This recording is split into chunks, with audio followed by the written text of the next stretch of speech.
Nous sommes une commune qui est située à 30 km d'Angers environ, 20-25 km d'Ancenis. Et nous avions, je dirais, nous sommes à mi-chemin entre une commune rurale et une commune urbaine. Les enfants d'ici, ils viennent de la campagne et puis et un peu de la ville aussi. C'est varié quoi comme enfants. Les enfants viennent d'un petit peu des villages alentours, donc doit y avoir, je sais pas, peut-être 80% des gamins qui viennent de l'extérieur. Et on avait beaucoup de gamins de la campagne, hein. Je me souviens un jour en pleine dictée, un orage s'est déclenché et il y a des trompes d'eau qui se sont mises à tomber et tout d'un coup il y a un gamin qui s'est relevé, il a dit « Oh, merde les foins !» C'est une histoire vieille quand même ce collège-là. Je suis pas certain que les gens se rendent compte de la chance qu'ils ont. Enfin parfois, j'ai souvent dit ça, c'est quand même une sacrée chance d'avoir un cadre de vie quand même qui est assez exceptionnel et un collège qui est quand même les enfants jusqu'en troisième. À la base, c'était tout petit, hein. Il y avait Madame Berthelot, puis Monsieur Robert. Monsieur Simon Robert, qui était quand même quelqu'un qui était essentiel dans tout cela. Dans les années 57, je crois, avec son épouse André, qu'il appelait Dédé, sont devenus directeurs de l'école publique Garçon pour lui, fille pour elle. Simon Robert a eu un regard, je dirais, stratégique. Ingrande, à l'époque, était au carrefour de 4 cantons sans collège. Il était demandé désormais par l'État que chaque canton puisse avoir au moins un collège.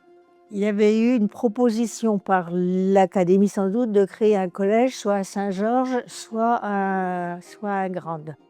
Donc il s'est dit, il y a quelque chose à faire.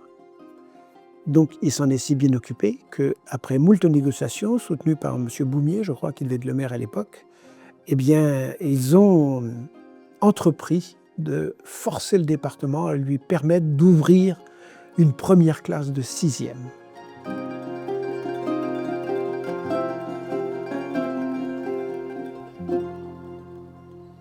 Le collège à l'époque n'était pas là où il est aujourd'hui, mais il était place du Champ de Foire à Ingrande, dans un bâtiment qui maintenant sert à la poste. Et puis notre cours était le Champ de Foire. Hein. J'avais postulé entre Saumur et Angers. J'ai été nommée à Ingrande et je ne savais pas où c'était. Je suis arrivée avec ma 4 chevaux et il y avait une petite fille qui avait 3 ans qui faisait le cochon pendu sur les barres. Et je lui dis, mais est-ce que tu pourrais me dire où est l'école? Elle m'a dit oui, le directeur c'est mon père. J'ai dit, tu peux m'emmener? Oui. Et donc j'ai fait la connaissance de Monsieur Robert. Monsieur Robert donc, avait commencé par créer une 6e. Il assurait les cours avec Madame Berthelot et lui. Tous les deux, ils faisaient tout. Monsieur Robert faisait les maths, l'histoire, la géo. On était à nous deux. Et puis après, on a ouvert la 3e, la Madame Franc est arrivée. Enfin bon, voilà quoi. J'étais enseignante, professeure de maths, physique, chimie et une autre matière. Alors ça a été un moment la cuisine, un moment ça a été la couture. Il m'avait même donné, Monsieur Robert, il m'avait même donné du dessin. J'ai horreur de faire du dessin. Je ne sais pas dessiner d'abord. Ah, je lui ai dit non, vous n'allez pas me donner ça. Oui, si, vous allez faire dessiner. Bon, une année perdue pour moi et pour les élèves surtout. Mais il fallait combler les trous parce qu'à l'époque, il n'y avait pas d'enseignants pour le sport, pour le dessin, pour la musique. On faisait de la couture, on faisait de la cuisine, on faisait du sport, du français, de l'anglais. Je faisais tout ça. Et donc, on a passé 4 ans dans ce bâtiment, donc la 6e et la 5e au rez-de-chaussée, la 4e aussi, mais dans le bâtiment où il y a la tour. Et la 3e, c'était à l'étage, on montait par la tour, et puis il y avait une salle en haut, où on a passé la 3e. Moi, j'ai utilisé le stylo vide pour la première fois au collège. Et c'était le début du stylo vide aussi, hein. 62, si vous regardez les dates du stylo vide, c'était le début. Hein. Non, il n'y avait pas l'encrier et tout ça. Hein. Je ne me souviens plus. Une boutonnière passe-poilée.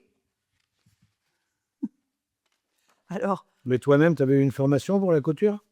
Ah oui, à l'école normale, on avait une formation en couture, en cuisine. Incroyable. À l'époque, le pli des vaches et toutes les maladies des vaches, je connaissais tout.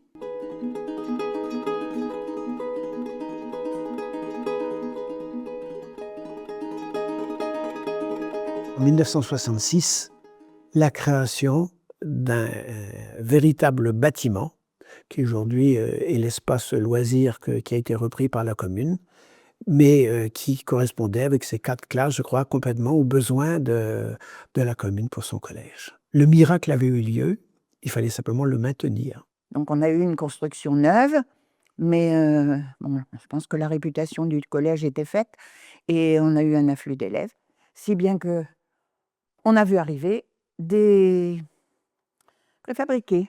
Il y avait le bâtiment central à l'entrée, puis il y avait le bureau du principal, la salle des profs, voilà. Après, sur ce parti en dur, il y avait le préau. Et puis, il y avait la cour qui était devant. Et il y avait des bâtiments en préfabriqué. Des préfabriqués, il y en avait 3, 4, 5, 6. Oui, il y a 6 ou 7. C'était une ambiance particulière parce que ça sentait un peu l'humidité de temps en temps. Effectivement, je me souviens, c'est surtout les odeurs. L'odeur du bois, du sol, puisque c'était du sol en bois, mais qui n'était pas poncé ou c'était brut. Le CDI était dans un préfabriqué et j'ai encore quelques images de ce préfabriqué où il y avait un poêle et où l'agent de service allumait le poêle le matin. Donc il faisait très froid le matin, très chaud ensuite. C'était des poêles à mazout. Alors ça chauffait à plein, à plein, à plein. On avait trop chaud. Ou à l'inverse, ici, si ça n'avait pas été allumé, ben on se gelait. Enfin, c'était des conditions spartiates quand même. De temps en temps, il y avait le fioul qui gelait dans les tuyaux. Alors, on ne pouvait plus se chauffer dans les préfabriqués. Ceux qui restaient assis pour les cours, ça devait être dur.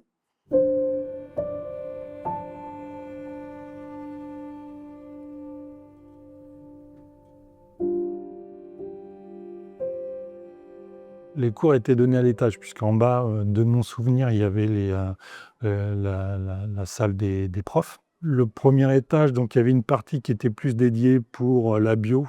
Après, il y avait une autre classe qui était pour le coup pour mathématiques, physique. Et puis, il y avait une dernière salle au fond, qui était la salle informatique, là où il y avait les ordinateurs. Oui, la salle informatique. Elle était dans le bâtiment en dur, en haut, là. Ah bah, c'était les premiers ordinateurs. Dessus, on faisait pas grand-chose. C'était que des jeux de couleurs dessus. C'était pas. On disait case A8 coloris en rouge, case de l'écran, c'est tout.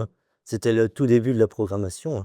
On avait des MO5 à l'époque, c'était des ordinateurs de chez Thomson avec des touches en plastique mou, qui n'ont rien à voir avec ce qu'on avait aujourd'hui. Ça faisait du bruit, il y avait une odeur particulière aussi l'informatique à l'époque, ça avait une odeur. C'était Pascal Bessonneau à l'époque qui nous faisait ça, qui était un gars du coin là, et qui nous faisait des cours d'informatique là-dessus, sur des tout petits qui voudraient une calculatrice aujourd'hui, quoi, je pense, et encore même pas. Ça devait être peut-être 87, 88.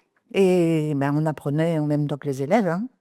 Notre terrain de sport, notre terrain de handball, c'était ici, à la place du parking. On avait tout le terrain de hand en longueur et les 2 terrains de basket en travers. Voilà. Et à la fin de l'année, mais surtout dans les années où on avait le collège, on faisait des matchs interclasses et des matchs prof-élèves aussi, de handball. Le PS, c'était pas un problème, sauf ce qui n'était pas des sports co, quoi. C'est-à-dire la gym, les montées de corde, des trucs, ça c'était le drame pour les gars que nous étions, parce que c'était pas notre tasse de thé. Généralement en sport, nous on voulait continuer à faire du foot, sauf que Madame Houlotin nous proposait d'autres sports, tels que la gymnastique. Là c'était un peu plus compliqué, quoi. Qu'il tonne, qu'il pleuve, qu'il vente, qu'il gèle, on était tout le temps dehors. Alors on allait sous le préau de l'ancien collège C'était tout petit. J'avais des tapis en caoutchouc qui étaient épais comme ça, donc on en mettait 3 ou 4 l'un par-dessus l'autre et puis on arrivait à faire de la gym comme ça. Et puis quand il y avait la récréation, il fallait s'arrêter, donc on attendait la fin de la récréation puis recommencer le cours. Voilà. Le gymnase a été créé en 1980. Donc là, c'était le grand luxe, parce qu'on avait en plus le matériel, on en avait des vrais tapis de sol, des vrais tapis de gym, on pouvait faire, il y avait de la poutre, il y avait les barres asymétriques, il y avait tout ce qu'il fallait pour faire de la gym, quoi. Et puis quand il pleuvait, c'était quand même pas mal de pouvoir être à l'intérieur.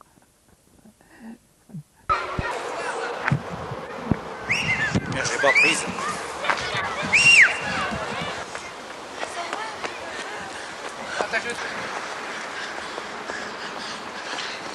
Allez, c'est bien.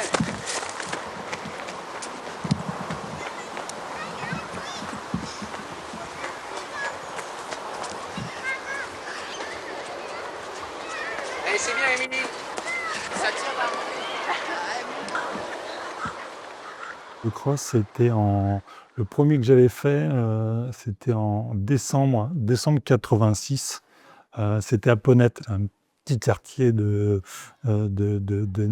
grand, là. À la fin de l'année civile, il y avait le cross du collège que j'ai organisé pendant pas mal d'années, tant qu'on m'a laissé le faire. Il y avait une super ambiance. Les élèves couraient par catégorie. Et puis les professeurs et quelques parents venaient se mettre sur le parcours pour servir de juge. Et quelquefois, il y avait de la boue. Alors, il y avait des élèves, ils revenaient tout crottés. Il y en avait une fille qui avait perdu sa chaussure dans la boue. Enfin, bon. Mais bon, il n'y a jamais eu de problème d'accident ni rien. Dans le 5e, il y a eu un challenge, la Terre à la Lune. Et on s'était entraîné beaucoup avec Mme Glotin à faire des tours de terrain et des tours de terrain. En fait, le but, c'était que dans les collèges, il fallait que les élèves courent le plus de kilomètres possible. Donc c'était un concours qu'on faisait. Et mes élèves, je leur ai expliqué ça, ils ont été complètement partants, ça a très bien marché. Il y en avait qui couraient beaucoup, d'autres qui ne couraient pas beaucoup. Ceux qui ne pouvaient pas courir longtemps, ils venaient aider les autres, ils les encourageaient, ils leur donnaient de l'eau, ils leur donnaient du sucre. Et à total, on a été les meilleurs du département et les meilleurs de l'académie quand même. Et je me souviens que quelques temps après, il y avait une sorte de cérémonie qui avait été faite dans la salle de sport notamment. Et je me souviens, ça m'avait marqué parce qu'effectivement, on s'était illustré sur cette partie dite physique finalement. Et le directeur de l'époque avait dit que ça aurait été bien si on pouvait s'illustrer d'une autre manière que d'un point de vue sportif.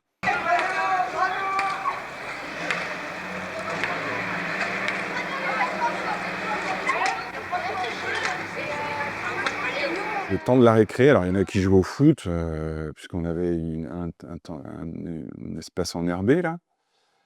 Mais nous, on tournait autour du bâtiment principal. On avait le bâtiment en dur, là, qui est de reste, et on avait les préfabriqués tout autour. Et pendant toute la récréation, tout le monde tournait autour. Un vrai rond-point. Tout le monde tournait autour de ce bâtiment. Dès qu'on sortait quelle que soit la classe, dans la salle dans laquelle on sortait, on posait notre sac. Et puis on se mettait à 3, à 4, alignés les uns à côté des autres. Et puis on tournait autour du bâtiment, et donc on échangeait, on discutait, ce qu'on avait fait le week-end. On refaisait le monde, c'était assez marrant et c'était, voilà, tout le monde le faisait.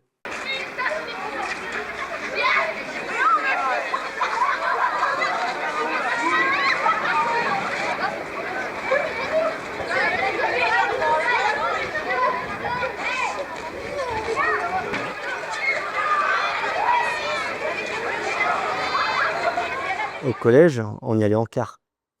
Ouais. Alors le car, on avait 1 heure de car à peu près pour aller au collège. Nous, on était les plus loin. C'était quand même des élèves qui venaient des campagnes environnantes, pas que d'Ingrandes, donc il y avait des transports scolaires. Donc ils partaient tôt, ils arrivaient tôt, ils partaient tôt. Ça venait de Montrelais, ça venait de la Chapelle-Saint-Sauveur, ça venait de Chantoussi, ça venait de Vitraux, enfin tout autour, d'Ingrandes.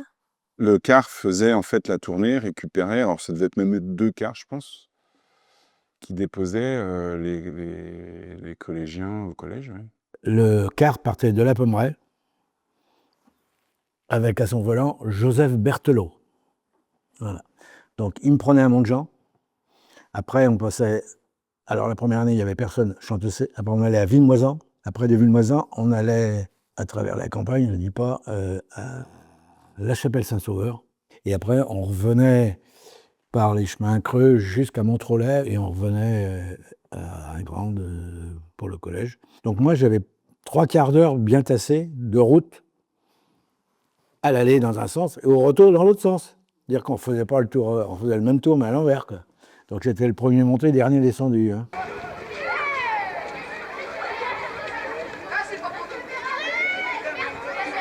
C'est plus comme maintenant là qu'il y a une grille, hein. C'était pour, on craignait rien. Bon, ça craignait peut-être, mais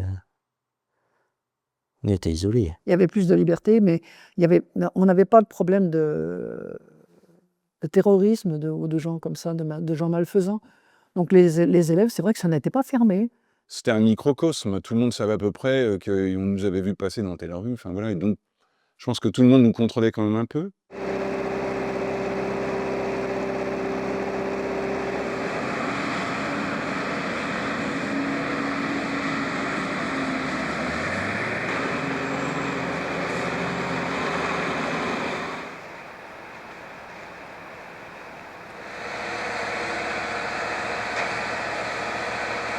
Les préfabriqués, je ne sais pas combien d'années ils ont duré, mais on était bien contents quand on les a vus se démonter, hein. C'était plus tenable. Il y avait la végétation qui poussait dans le sol, il y avait des infiltrations, et là, il a été décidé la construction de ici. Nous avons créé le nouveau collège entre 91 et 93, inauguré, je crois que c'est en mai 93. Comme j'habitais juste à côté, dans la rue qui est juste en face, on a vu la pose de la première pierre, on a vu la construction du collège. Ça, c'est donc la première pierre à Ingrande. Voilà, c'est là. Un collège dans le vent. C'était sympa, c'était une ambiance chaleureuse, bien sûr. La pose de la première pierre, c'était quelque chose, hein.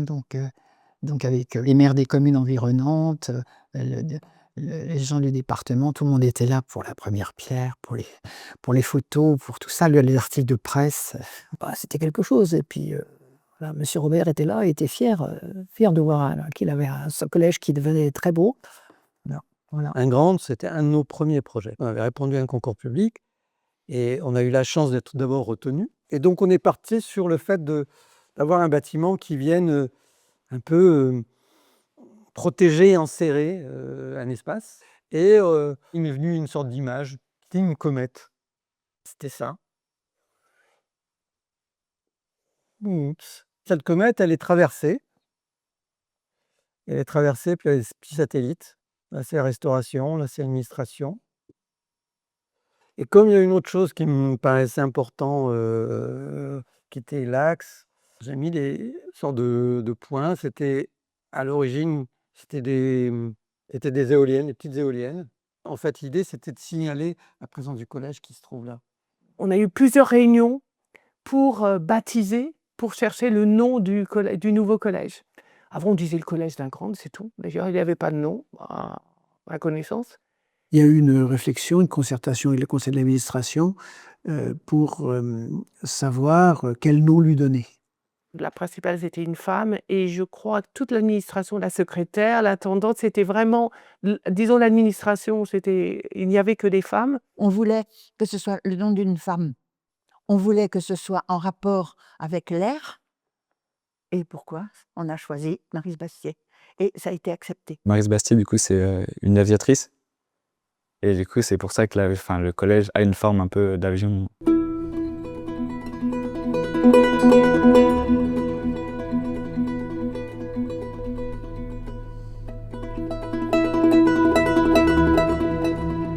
C'est un portrait de Maryse Bastier, l'aviatrice. Ce sont les élèves qui ont travaillé pendant toute une période à faire des recherches, des croquis. Je leur ai donné plein de documentation.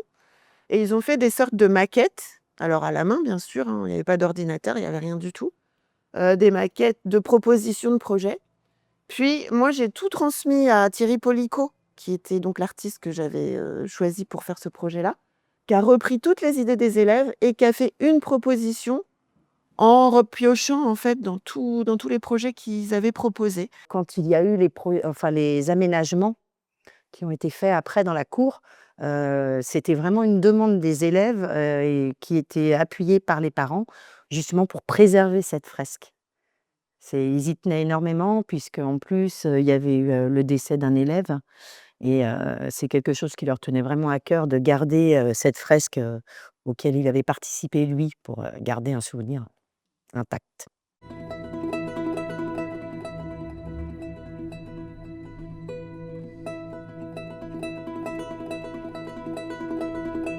L'architecte du collège avait fait un bâtiment de qualité. Moi, j'aime bien cette vision un peu arrondie, tournée vers la cour, des bâtiments très clairs, tous de plein pied. On était contents, ça c'est sûr et certain. Ça nous changeait. Et on partait de rien, hein. C'était quand même des conditions, même Madame Berthelot, elle a connu des conditions peut-être encore pires que les miennes. La facilité, je trouve, de ce bâtiment-là, c'est qu'il est dans un seul tenant, avec un seul étage. J'ai trouvé ça très agréable parce que déjà le fait qu'il n'y ait pas d'étage, ça vous supprime toutes les problématiques de gestion d'escalier. Ça, c'est un avantage parce que malheureusement, il y a souvent des élèves en béquille et que c'est souvent l'infirmière qui est appelée pour le véhiculer dans les salles quand il a des béquilles. D'avoir toutes les salles qui donnent sur la cour, je trouvais ça super. L'idée d'un petit collège, ça me plaisait beaucoup. Connaître un élève dans un gros collège, ça n'existe pas. Enfin, on les aperçoit, on les voit vite fait. Dans ce collège-là, en fait, la cour, elle est au même niveau aussi que nous. Les élèves, on les voit, on leur parle, on les côtoie en fait. Quand on va manger, on traverse le self pour aller dans la salle des commensaux. Pareil, tous les gamins nous voient traverser, nous disent bonjour, discutent. Enfin, c'est hyper humain comme conception.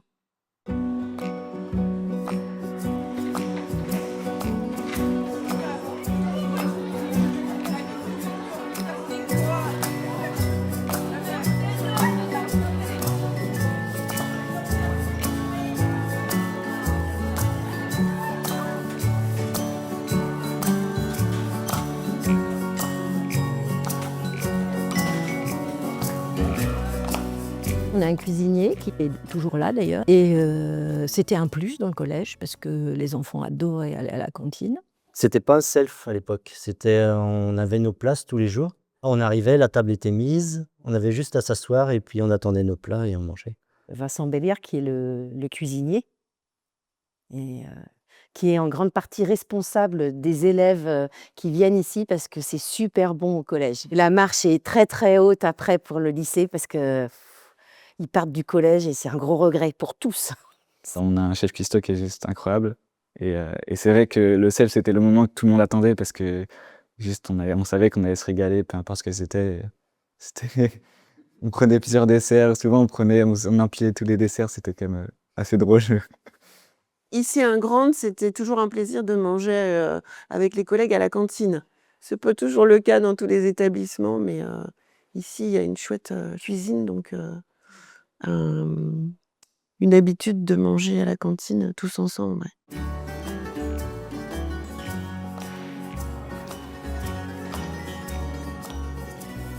Moi, quand je suis arrivée ici, il y avait une surveillante qui faisait office de CPE. Mais il n'y avait pas de CPE définie. Maintenant, il y en a une, ce qui est très bien d'ailleurs, je pense. Quand je suis arrivée, il y avait une de mes collègues sur les 4. Il y en avait une qui faisait office de CPE. Et on avait fait le choix l'année d'après de travailler différemment. C'est-à-dire qu'on était chacun responsable d'un niveau. Donc moi, je me souviens, j'avais les 6e. Je les ai suivis jusqu'à la fin de leur cursus.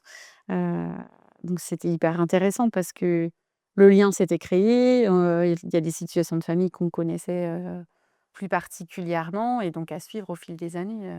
C'est vrai que les surveillants ont toujours été... c'était des crèmes, quoi. Ils étaient trop gentils. Et puis même en permanence, il y avait des fois pas mal de bruit ou autre. Mais ils arrivaient à faire en sorte que ça soit calme et en même temps être assez gentils. Donc c'est vrai que relationnellement, c'était quand même très cool.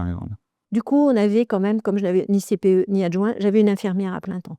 Et ça, c'était vraiment très bien. Madame Duval, elle était très présente. et proche des enfants. Je me souviens avoir monté des ateliers estime de soi avec l'infirmière. Elle allait souvent sur Angers chercher des outils en fait, ou auprès de ses collègues ou à l'IREPS.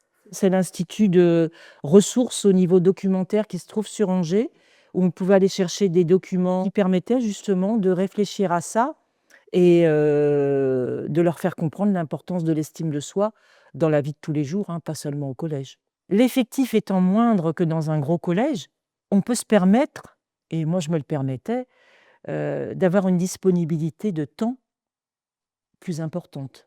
C'était un bon soutien moral et puis même des fois, quand on était un peu fatigué, des fois j'allais la voir et tout, c'était c'était un peu comme une deuxième maman, quoi. La principale, madame Capitaine, qui a été ma principale pendant toute ma période d'exercice ici, était très partante pour ça. Et donc, je travaillais aussi avec des enseignants. Tout ça, c'est aussi un travail d'équipe.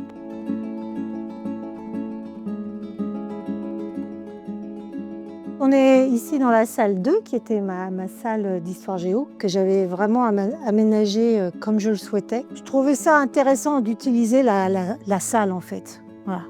Les profs de langue le font très bien depuis très longtemps, et les autres disciplines ont, je trouve, du mal à s'approprier l'espace. J'ai créé cette carte qui me servait à la fois, moi, pour leur montrer où on était, ce qu'on faisait, les trajets, par exemple, celui de Christophe Colomb, celui d'un porte-container, qu'ils aient en tête les océans, les continents, qu'ils puissent localiser les grandes formes de relief. Voilà, que ça soit tout le temps devant leurs yeux, en fait.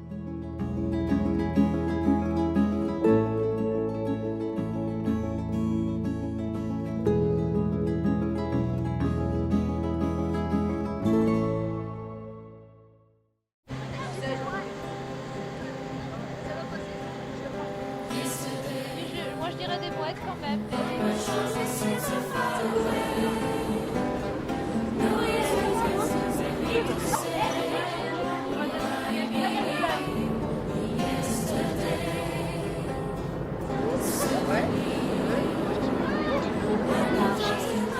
Pour les étrangers qui viennent nous voir, ils font des heures, ils peuvent au moins travailler.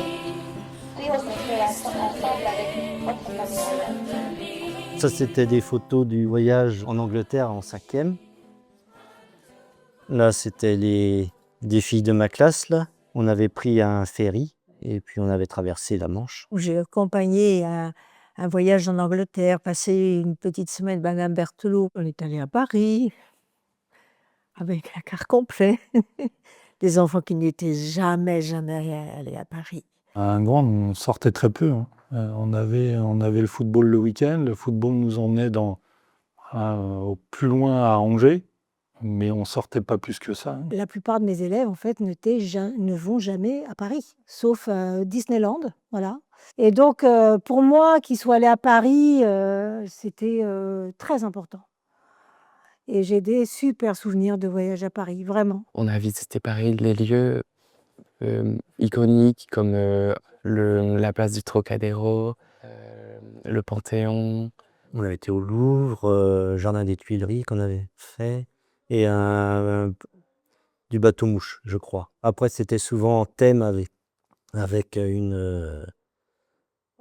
c'était en lien avec une activité scolaire, quoi. Du moins avec quelque chose qu'on avait travaillé à l'école. Parfois, c'était le Paris révolutionnaire, avec le musée Carnavalet, la place de la Bastille, voilà, les Tuileries. Et puis la Défense, j'aimais bien les amener à la Défense parce que ça, c'est vraiment un endroit où ils vont jamais. Pour leur montrer là plus de la géographie, qu'est-ce que c'est qu'un quartier d'affaires. Madame Saurin, une année sur 2, emmenait les latinistes en Italie, à Pompéi, et elle partait avec toute une compagnie de gamins, je crois qu'ils partaient plus de 40. Enfin, c'était l'aventure.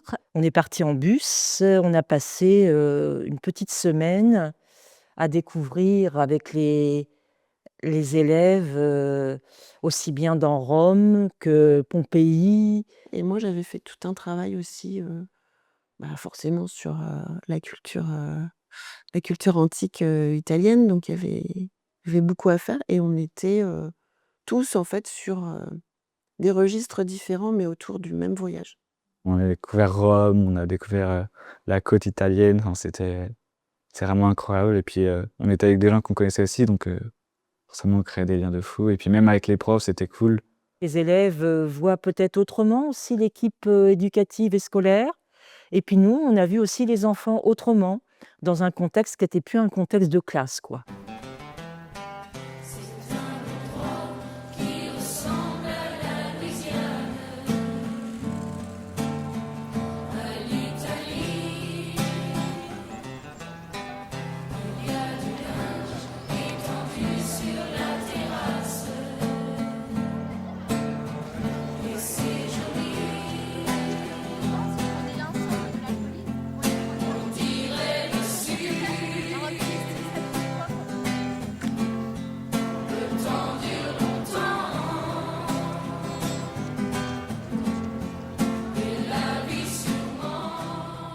Nos sorties, tout ça, ça demandait beaucoup d'argent et on ne pouvait pas demander. Il y avait des familles quand même qui n'étaient pas très argentées. Donc, on s'est creusé la tête, on a dit comment on va faire pour gagner des sous, parce qu'on en a besoin. On avait des petits moyens au collège d'Ingrande, donc c'était un peu compliqué, quoi, pour faire des voyages, quoi. Oui, je pense que le budget était assez limité, quoi. Les trajets, les trains, tout ça, ça coûte très cher. Donc, ça, c'est des budgets qui sont à trouver, en fait, quoi. C'est financé ici par le FSE, qui chez nous est très actif. Il y a beaucoup donc la vente de brioches, de saucissons, de chocolat, enfin bref, qui rapporte de l'argent, la vente des photos en début d'année. Tout ça, ça va pour le FSE.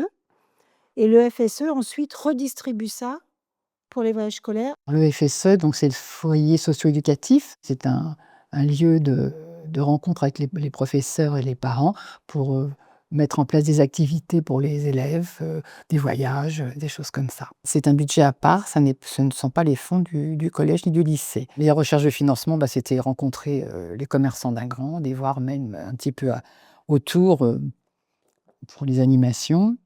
On faisait des lotos, on faisait des activités pour que tout le monde puisse participer et tout.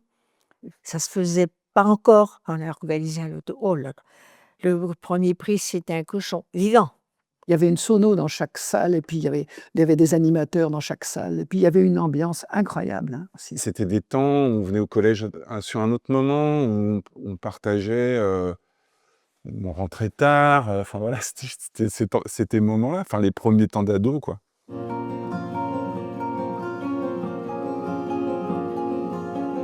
C'est un véritable plaisir d'être parmi vous aujourd'hui pour célébrer le 60e anniversaire de cet établissement. Face à vous aujourd'hui, je mesure l'importance qu'un établissement scolaire peut avoir pour tout un territoire et à quel point son ancrage conforte les synergies et l'activité locale. Le passé peut être apprécié pour le regard plus distancié qu'il peut aider à porter sur le présent. Je remercie donc tous les élèves ayant participé à ce retour vers le passé pour leur bonne humeur et leur bonne volonté. Ce collège ne vit que par ceux qui l'animent au quotidien, les élèves. Vous êtes cette année 256, mais combien sont passés avant vous dans ce collège et combien passeront, vous suivront et passeront après vous?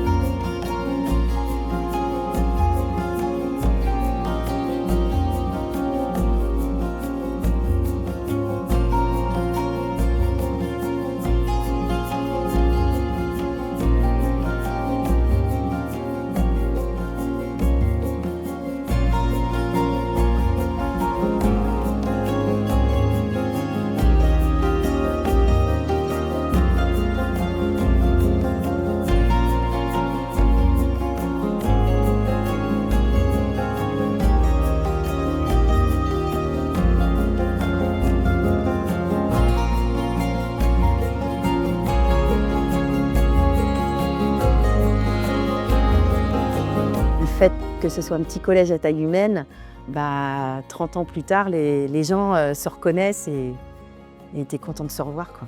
Entre les professeurs, les surveillants, les élèves, tout le monde se connaissait. Même s'ils ne sont pas dans la même classe, ils ont été en maternelle ensemble et puis voilà, ils se sont suivis, quoi. Que ce soit les 6e, les 5e, les 4e, enfin tout le monde. Et même les profs, on les connaissait tous. Il y avait vraiment ce côté familial. Un établissement à taille humaine permet un contact plus facile avec un enseignant. Cette relation avec les élèves que j'ai eue à Ingrande, je ne l'ai jamais retrouvée ailleurs. On faisait partie de leur vie et eux faisaient partie de la nôtre. Mes élèves de l'époque sont en retraite depuis longtemps déjà, mais je les revois toujours. Ah, Madame Glotin, bonjour, vous me reconnaissez? Alors, quelquefois, j'avoue que je ne les reconnais pas parce que ça change un enfant entre 15 ans et puis 40 ans. Quelquefois, il change beaucoup. Le collège, finalement, il fait partie du paysage de notre vie. Je pense qu'en fait, ce qui s'y passe est très regardé par la population parce que c'est un réel besoin, que les gens ont besoin d'un établissement de proximité où les choses tournent. Encore aujourd'hui, les gens viennent sur Ingrande parce qu'on a le collège, on a la gare, on a les bus, on a plein de choses. C'est une commune vivante. Vous avez un collège, vous fixez la population, vous en attirez d'autres, mais en même temps, vous avez un tissu économique qui vit. C'est une vie, le collège. Il y a toujours des jeunes autour. C'est un poumon de jeunesse dans une commune comme la nôtre. C'est important.